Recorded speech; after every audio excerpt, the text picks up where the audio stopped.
How to fix we could not find a fingerprint scanner compatible with Windows Hello Fingerprint.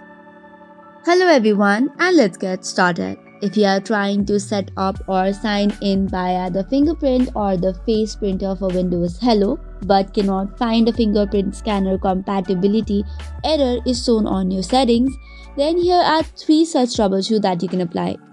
The very first one is open services.msc.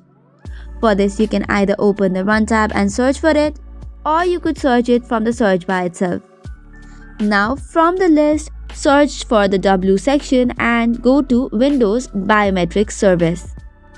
Right click on it and go to the Properties, choose the startup type as Automatic, then tap on Apply and then on OK and start the application. After this, make sure to restart your computer once and check if the issue has been fixed.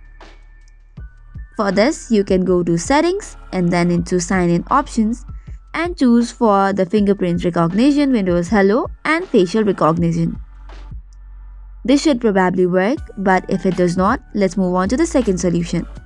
For this, you have to go to Device Manager and then go to Biometric Devices and click on the drop-down menu. Here, if you cannot find the fingerprint and the face sensor, here is another installation that you need to perform. For this, go to File Explorer, go to Windows C, Windows, System 32 folder and WinBio plugins. From where search for the face drivers or the Windows drivers. Click on it to install and after that go to the driver and update it. This should probably work and solve the issue.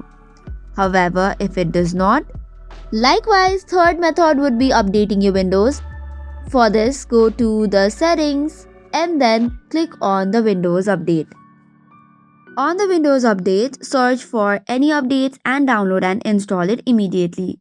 After that, restart your computer and it should be working fine. So that is all for today's video. For more such contents, do not forget to hit the like and subscribe button.